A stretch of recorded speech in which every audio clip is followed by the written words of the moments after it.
तसा मोहन फार हुशार, समंजस मुलगा, दिसायला सुद्धा फार देखणा, परंतु त्याला स्वतःवर कधी गर्व नव्हता. तो अगदी शांत, संयमी असायचा. त्याने मोठ्या मेहनतीने शिक्षण घेऊन एका IT कंपनीत नोकरी मिळवली होती. ती अगदी मोठ्या पोस्टवर. घरातले नोकरीसाठी नको म्हणत होते, कारण घरी बक्कळ शेती, व्यवसाय होते. पण त्याला त्याच्या स्वतःच्या हिमतीने काहीतरी करायचं होतं. त्याने आता राधा आणि त्याच्यासाठी घेतलेला फ्लॅटसुद्धा व्यवस्थित सजवून घेतला. नव्या आयुष्याची सुरुवात इथूनच करायची होती त्याला. पण राधाला या गोष्टींचं काही पडलेलं नव्हतं.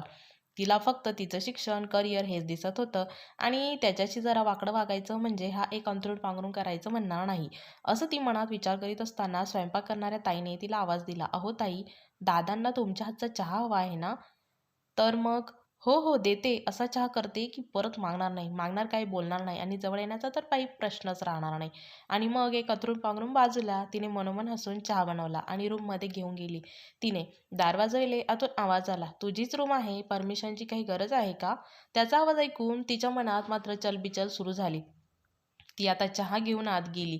तिने चहाचा कप पुढे केला तसे त्याने तोच कप घेताना तिच्या हाताला ओझरता स्पर्श केला. तो स्पर्श झाला तसा तिने त्याच्याकडे पाहिले. त्याची ती नजर तिच्याकडे टक लावून पाहत होती.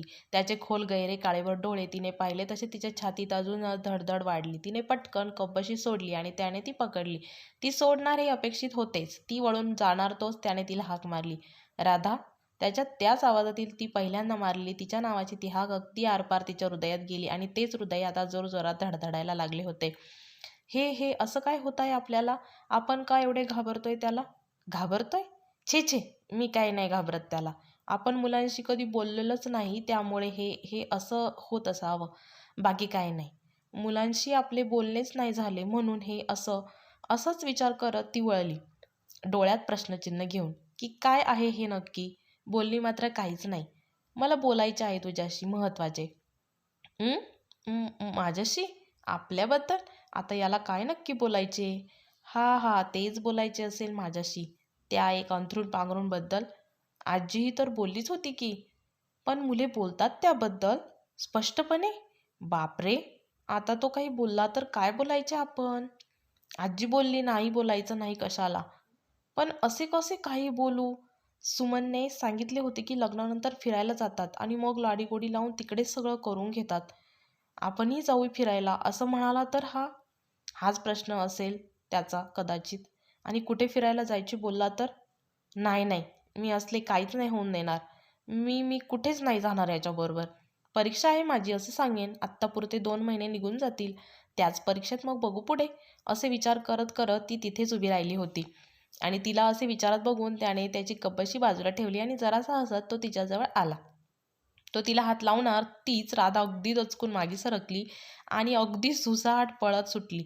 मोहनला मात्र काहीच समजले नाही की झाले काय. ही काय अशी वेडी पळाली का बरं असेल? काय चालू आहे नक्की हिच्या मनात? तितक्यात त्याचा आत्तेभाऊ तिकडे आला. "काय झालं दादा? काय केलं वहिनीला? काय एवढी पळाली ती?"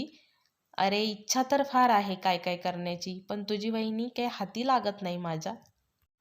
तर बघूच या कधी लागते राधा मोहनच्या हाती ते." तर मित्र आणि मैत्रिणींनो, कशी वाटली ही कथा जरूर जरूर सांगा. आणि आपल्या जर चॅनलवर तुम्ही नवीन असाल तर चॅनलला सबस्क्राईब जरूर करा आणि शेजारील बेल आयकॉनसुद्धा नक्की प्रेस करा. व्हिडिओचे नवनवीन नोटिफिकेशन तुम्हाला लवकरात लवकर मिळून जातील. धन्यवाद.